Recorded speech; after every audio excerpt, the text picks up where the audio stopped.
Everybody, welcome back to Moneyball. Yes, that's it. New season, second season in the Premier League, fourth season overall. I cannot wait for this episode. I'm so excited for this episode. There's been so much done, like in terms of transfers, which most of you would have seen mostly in the last episode. If you did miss the last episode, I did go through the first pretty much 3/4 of my transfers in that episode because we were sort of looking and searching for players as we went. So if you do want to go and see all those in depth, feel free to go back and look at the outlet. Feel free to go back. If you do want to see all of those as and when they were happening, feel free to go back and look through the last episode. But for the rest of us that were there for that, we're just going to conclude with the transfers that we just didn't quite see at the back end of the last episode that have gone into this one, and a couple of players that we've sold. First signing is Rocco Simic. Now, I did say I was looking either for a winger or a striker, and he just, looking back at the stats, I did go back through to the previous save file to look at some of these, and he just looks really good. Like a lot of his stats he was getting. Now, the only issue I had with him is I do know a little bit what he looks like. Simic, although he can be quite variable, I believe. I think he can get really good or be quite average depending on your save file. So we don't know what version we've got until we, I guess, see him at the end of the season. But yeah, he scored really highly across the stats. It's really hard, right? Even if I know how good the player is, if they happen to be one of the highest scoring players for that position, it's not like we're going to say, oh, but because we know who they are, we're going to ignore the fact they are the best possible person for this position. Do you know what I mean? Like, I'm still going to buy them if they are what we're looking for. That's what we've gone with anyway. So Rocco Simic comes in. The first we have Rafael Onyedika. Now, he comes from Midtjylland for £8.5 million. Now, he's coming in as a centre-back. It says that he's a defensive midfield player, which is not good for us. And he also has player trait, get forward whenever possible, which I obviously overlooked. So we'll see. He scored pretty well across the stats when I looked at it. He plays in the, he did play in the Danish first division, and he was playing this season. Didn't have a good start, apparently. But yeah, he comes for £8.5 million. I wanted a centre-back, somebody different to come in to, I like to keep the conveyor belt of players going. I just feel like in this series, at some point, we're just going to get that absolutely pure Moneyball signing that we see that fits our stats, that we don't know anything about. We go and get them, and they turn out to be one of the best players in the game. Like, we're waiting for that to happen. And at the moment, with all the centre-backs that we've got them on. They all played okay, but we needed to improve in that position. But there weren't too many standouts. Like, there wasn't too many stand-up players where I thought, we have to get this centre-back. And he was one of the closest, even though he played midfield, I guess, for some of it. So he comes in, and hopefully he's going to be our, Moneyball signing, but our big Moneyball signing that comes in, that everybody else undervalued, that we bring in, we play him in a certain way, that develops him, and he flourishes into a star centre-back. So, yeah, if I've got 4 centre-backs that I'm okay with, I'll probably always just sell one and bring somebody in just for that, just for even the sake of rolling the dice and hoping that you get that next big thing, right? Because if not, we know we've got 3 solid ones that we can rely on. So that's how that came about. And the last one then, Jakub Antov Vasilj. He was the winger that we looked at in Croatia that had really good stats, looked really quick, really good on the ball. I've not seen him before. We've got enough bodies in there that we need to just compete with what we've got, even though we've got loads of money left to spend. Really, if I'd have spent all the transfers up front, we'd have nothing left to spend. So it's a bit of deceiving, really, the transfer budget there. But so that's the squad pretty much. The only player we sold that I didn't really want to sell was our centre-back, Ismail. You can see some of the other lads went there. And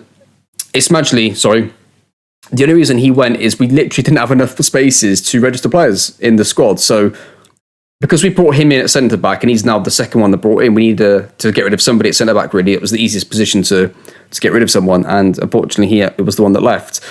The only player I'd love to see go and be gone right now is Theo, him here. No problem. He's got a contract for another 4 years, and he's on 54 grand a week. Now, if you're talking about value for money, that is not that. See, what's really good about the way that we're doing this is every year that goes on, the likelihood of us getting somebody that we know just goes down less and less and less. So that is the beautiful thing. I mean, we do come across the old player that we know, but every year that goes on, the chances of us coming across somebody that we know just goes down less and less and less. And then hopefully by the end of the series, we won't know who anybody is. That's the hope. I mean, I've got no time set I've got no time set of when we're going to stop this. I just want to keep this going for as long as people want to watch it. As long as you want to watch it, I'll keep churning these out. So yeah, let's get into the game anyway. First episode of the season. So Messi is definitely in goal. That's fine. Mane definitely at right back. In fact, has he got any traits? Yeah, that's fine. That's fine. Do we want to risk a new centre back? He's got 3.5 stars. But is that for a central field role? Let's start him anyway. Let's start him with Marvin, somebody a bit more reliable in the back four that we know we're going to get from them. Christensen's Christensen's been given the captaincy, so he goes in as our captain. Looking at this now on reflection, I probably should have signed, I think, another central midfield player, because if Santiago Rodriguez isn't very good, I don't really think Paero is going to be a good enough backup. Well, no, he is a good enough backup, like if the starting player is good, but if it's between the two of them who's going to start, then we've not done a very good job. So hopefully he does well. Apparently the coaches don't rate him too much. This is where it gets difficult already to decide who's going to play. I'm going to put Barassi on the left, because I think we've got enough spaces here to play one of our strikers on the wing. Because Henrique Arajo, I'm going to play him as the left striker. I'm going to drop Cruz. I might play Simic then, I guess, as the right striker. I guess that's what we'll do. Then Cruz goes on the bench there. Theo can stay off the bench. We'll put our Scottish League legends on the bench there. Benitez can go on the bench. Paero, left back, right back. Oh, by the way, I did say last episode that we needed a backup right back. We don't. I forgot about Aina. I just wasn't really looking properly at the squads. Patrick William. Oh, yeah, we get 9 subs in the Premier League, don't we? So let's go with just 28 days left to wait until we can offer Anders Rice his new contract and hopefully gets a work permit. He is under 21, so I don't need to sign him up for the squad anyway. So here we go. I'm so excited for this. I cannot wait. We did win our first game last one, didn't we? Just the manager says, got nothing to lose. Not sure about that, mate. Yeah, early highlight here for Tottenham. Weber plays it back. In fact, I didn't even look at what position, formation they're playing. Ollie Skip gets it, plays it through to Son, off back balls all over the place. Human Son, it's 1-0 to Tottenham. Oh dear. Long throw from Spurs, keeper's going to collect. Meslier gets it. Rolls it to Marvin, plays it back to him. He's clear. Oh, what is that, Meslier? Plays it across now to Emerson Royale. Gets tackled, keeps on it. They're going to stun the ball here as Spurs. Ollie Skip's headed away. Can we get on the counter now? Simic. Oh, lads, we're bottling the challenges there. What is going on? Oh my God, it's 2. Get Rodriguez far post. It's going to be cleared by them. We're going to get to this first. Christensen has the ball. Might have to back to complete wing back. I just don't understand why this tactic doesn't work when it's not a complete wing back. Christensen has it. Go on to whip it in. Good lad. Far post. Rodriguez. No. Manea. It's Ryan Yates. Who I do think we probably should have recruited better in central midfield. I have to look at that. We've still got plenty of time and money to spend. Surely Arajo's in here. Plays it across to Christensen. What are these two idiots doing on the left-hand side here? Come on. Ryan Yates. Pings it across. Simic. What a finish. Is it offside? It could be offside. I think it might be. Yep, it's offside. They're in here. Ball on left-hand side. Christensen to Ryan Yates. Plays it back to the centre-back. Left back still on. Christensen has it. He's going to try and pin it across. He's going to get it to it. He does. Henrique. Oh, Rodriguez, come on. Yeah, I definitely think in central midfield could be in a position that we could have done better on our recruitment on. We could easily sell Paero and just bring in another box-to-box that's actually, better and use our current one as a backup. No, it was a chance. Trouble with the Tottenham have the ball. Harry Kane gets it, so we're getting pressure on it. Nope. Regulon has it on the left-hand side. This is not good for us. Skip to Harry Kane. Oh, it's close. But I'd expect to compete in this game at home to Tottenham. First game of the season as well. Wow, Meslier, you maybe are showing why you got relegated last season, your performance right now. Oh dear. Now I think about it, I have seen Leeds have quite a few bad seasons before on FM this year. AI Leeds. But when I had him on my beta save, he was alright. I don't know if he's had a knock on his stats or something, on his attributes. Let's bring on the SPF. Let's bring in the Scottish Premier League striker on for Simic. Just try that. And we'll just go again for now. For Barnsley, Rodriguez whips it in. Headed in. It's a goal. Our new centre-back. He's contributed to us conceding 3, but he has scored himself 1. 3-1. Change it left wing. Let's put Franco Benitez on the left side. See if he does all right there. We go to our attacking tactic. Put Paero on as, I guess, the box-to-boxer. Yeah, and change him to that. Ollie for Spurs. They have the ball. They retain it. They play it short. They're going to break through at some point, I'm sure. Skip to Dyer. I mean, why would you not just stand on Dyer to begin with there? Just whatever. We conceded 4, and we conceded 4. We did score 2, but the 2 goals that we scored were both set pieces and both scored by our centre backs. So I don't think this episode is going to be too short. So I'm going to put the Sheffield United game in as well for this. So I'll see you in a second for that. And well, I mean, strikers have to change already, don't they? That's just an awful start from the boys. So, yeah, central midfield, definitely going to look at that. I mean, 2 assists from our central midfielder there, but they're both set pieces, so it doesn't really count too much. But I'll see you in a second for the United game. Well, that game was exactly why you keep that little bit of money set off to the side when you start the season, because that was a disgrace. We couldn't control the game at all. We were terrible, bad enough. Sangare, he comes in, £10 million, some kickbacks, can't remember what the terms and conditions are, who cares? At this point, we need some players in. So Sangare, I looked at, what was nice about him was that he was like a hybrid CM-CDM. So I brought him in to play as a CM, but he could easily transition over from looking back at his stats in the previous save file. So we'll see. He looks pretty good on his stats. Like, he was performing pretty well for PSV, obviously, which is a decent standard. And he started off well this season. So we shall see. Please save us, Sangare. They rated him the same as Ryan Yates, which is a really positive sign for us. I forgot about Bernauer. I completely forgot about him. That's in the central midfielder. In fact, I might start him instead of Ryan Yates, because I like Ryan Yates, but surely it's time for us to... I think he's worse. I don't care, I'm going to try it. We got completely overrun in midfield in that game. Okay, so team for today's game then. We're going to have a slight change at left centre-back. Patrick Williams is going to come in because Marvin's got a knock, and nobody deserves to start after that game, so we can make some changes anyway. Our SPL striker is going to start, Elias. He's going to get the start. He's going to get the start at right striker. The wingers could be an issue this year. Barassi and Jakov did not play very well in that first match, but we'll see how it goes in this one against Sheffield United. Assistant manager says, I expect much better. Yeah, I do as well. Come on, Barnsley, we need to do better. We can't afford to get off to a terrible start, because that's one home game that we should have won, just gone. This is an away game we should win. That could be gone if we don't play well. They signed Moffey from Leeds, who we looked at and didn't sign, so that's interesting. We're not scrapping now, don't we? Come on, pressure on the ball.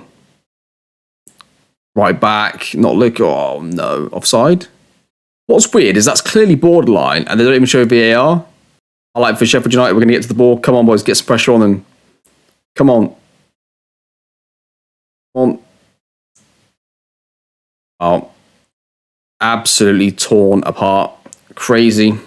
Ketia, they're getting the ball here. Sheffield United, they're going to play around us like we're not even there. Come on. I know they had a good season last season, but come on. No, left backs misread the ball. It doesn't look right. We look quite slow, as a team, weirdly. Cleared it away to Simic, who's on his own. What does he do with this? Sangare's got a knock. Of course he does.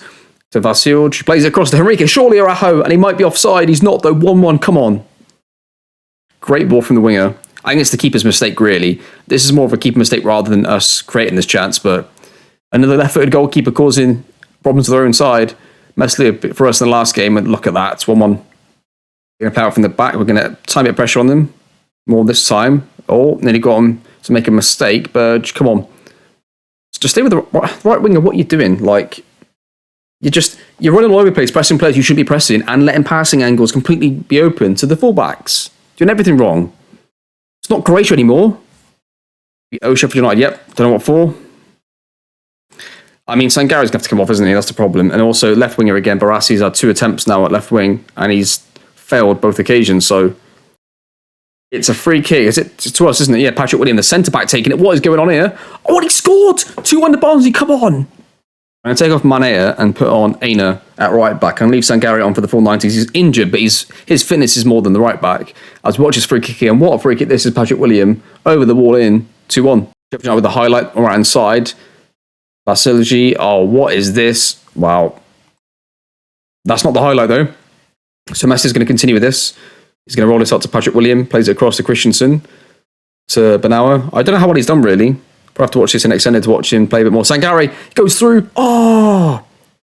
Corner. Late on, it's whipped into the far post. It's cleared. No, it's cleared. They're breaking through 2v1. Brewster's in, who's got great attributes. Stats, I mean. You noticed he was the striker that we've looked at this season. He was the striker we looked at last time. He's the only striker I would back against us there who would definitely score, no questions asked. And it's now a highlight for them again. I don't believe this.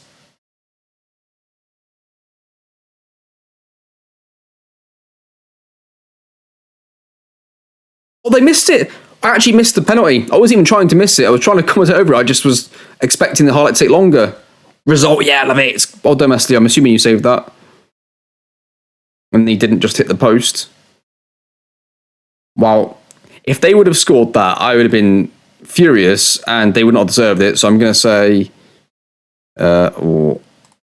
sympathise, I guess. I mean, huge red flags on the wingers. The right winger gets away with it, but I don't know who else to play on the left. I mean, Elias up for 5 weeks now. It's just ridiculous. Nunley's back, but I don't know how good he's going to be after he's been out for so long. I need Anders to come back in as soon as possible. Bryce Simic on the left, maybe. Not sure. But you asked me how happy am I with this team right this second. I would say not very. We haven't started off very well at all there. And this is where the problem becomes. Liverpool away. So that should have been a draw at least. That should have been a draw at least as well. So we're going to hit Palace in a bad run of form at home. But so as long as if we lose that, whatever, as long as we win that game, we'll be okay. Because we might. What you can't afford to do is lose that game and then draw that game. Because if you draw that game, you will definitely lose that game, and you'll be so out of form going into that game. It's ridiculous. And we've got our winnable games here. So I'm not too concerned yet. But defensively, that wasn't great. I mean, one of them was a corner gone out. I know that every now and again, if the right back takes the corner, it leaves us 1v1 at the back. And we concede, I don't know, maybe twice a season from that. But we score, I don't know. We scored quite a few from corners last year. So I'm happy to take the 2 as long as we get the 10, whatever it is. Do you know what I mean? So horses for courses situation. Right. Next episode then. I don't think there's going to be any transfers. And if there is, it'll be one. And we can just go through it later on. So I don't think we need to come back at the end of the transfer window, I don't think. Because it's unlikely. I mean, I might sign a winger. Because I would probably sell Nunley or just loan him out and try and get somebody else in. I might do that. How much have we got? No, I might do that actually. Might get one winger in because I'm not happy with what I've seen so far from any of them. I know it's 2 matches, but sometimes you can get a good feel early on for a few things. Like Christensen should be okay. Could change his role maybe. Centre backs I'm not thrilled with either, but we've already signed 2, and I think that got to accept that's what we've got. It is what it is. Mane has had 2 terrible games. I'm really annoyed about that. Aina plays right back. I mean, I wasn't too disappointed with Aina. I just thought he was okay. I'm happy. I'm more than happy to switch them back, but he was by far the best right back we could buy. Do you know what I mean? So that could be a case of that he was the best we could buy, but he's still not better than Aina. So I'm happy with that. I wasn't too disappointed with Aina last year. He was okay. Yeah, but that's going to do it. That's going to be the episode. So when we come back then, we're going to come back for, I think, the Norwich and Newcastle games here. They're both 2 games not away from home, but they're 2 games in October. It gets another, 4 games into the season for Premier League games. It skips out completely September, and we can come back for those 2, and then probably look, I don't know, back end of November, early December after that. But that's going to do it. Thank you very much for watching. I can't thank you enough for all of you that have been supporting the series up to this point. Hopefully you're enjoying things still. I mean, I hope our results improve a little bit this year, and we're not floundering at the bottom again, but I can only control so much in this game at times, but that's going to do it. Thank you very much for watching, and I will see you next time.